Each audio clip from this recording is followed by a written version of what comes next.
সাইদের হাতেও লাঠি ছিল। সে সামনে গিয়ে টাইটানিক স্টাইলে দুই হাত দুই দিকে ছড়িয়েছিল এবং পুলিশে গুলি করছিল। একবার এভাবে আরেকবার এভাবে সেও প্রতিহত করছিল। কোথাও তার শরীর থেকে রক্ত ঝরে পড়তে দেখা যায়নি। শেখ হাসিনা বা আওয়ামী লীগের কোনো দরকার নাই। শান্তা ফারজানা থাকলেই হবে। জুলাই আন্দোলনের মধ্যে যারা জীবন দিয়েছিলেন তাদেরকেও ফাঁসির দড়িতে ঝুলাবে। শোনেন পুরোপুরি। এবং রাবার বুলেটে মানুষ মারা যায় না। খুব কাছের থেকে যদি কেউ গুলি করে তাহলে তার হাড় ভাঙবে সর্বোচ্চ, সে ব্যথা পাবে অবশ্যই, কিন্তু মারা যাবে। এই আবু সাইদ যখন পড়ে গেল, বসে পড়লো পেটে হাত দিয়ে, তখন তার বন্ধু উদ্ধার করেছিল প্রথম যে সিয়াম, সেই সিয়ামকে রিমান্ডে নেওয়া হয়।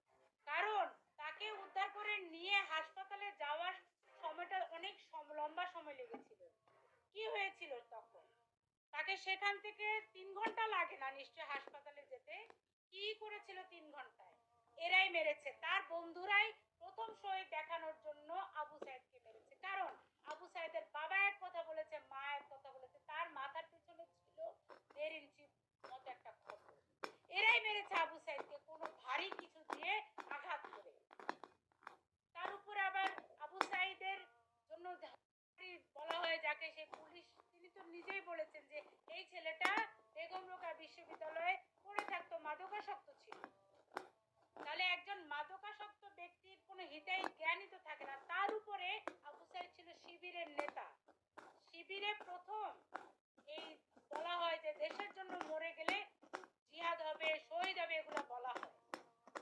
তার মানে আবু সাইদের ব্রেন ওয়াশ করা হয়েছিল, বলা হয়েছিল তুমি যদি জুলাইতে মরে যাও তাহলে তুমি শহীদ হয়ে ডাইরেক্ট জান্নাতে চলে যাবে। শান্তা ফারজানা এখানে রাষ্ট্রের কাছে আহ্বান জানিয়েছে সেই আবু সাইদকে কবর থেকে উঠিয়ে ময়না তদন্তের জন্য পাঠানো হোক। তাতে বেরিয়ে আসবে সেদিন পুলিশের ছোড়া গুলিতে আবু সাইদের জীবন যায়নি। আবু সাইদ গাঁজা সেবন করে তার জীবন গিয়েছে। আবু সাইদকে রাষ্ট্র শহীদ হিসাবে সম্মান দিয়েছে এবং যারা আবু সাইদকে দুনিয়া থেকে সরিয়ে দিয়েছিল সেই 2 পুলিশ অফিসার এবং একজন কনস্টেবলকে মৃত্যুদণ্ডের রায়ও দিয়েছে আদালত। সেটা কবে কার্যকর হবে সেটা আমাদের জানা নয়, কিন্তু কার্যকর হবে না বলেই আমরা মনে করছি। কারণ এই শান্তা ফারজানার মতো কিছু সংখ্যক মানুষ এখনই দাবি করছে আবু সাহিদ সেদিন পুলিশের ছোটে নিহত হন।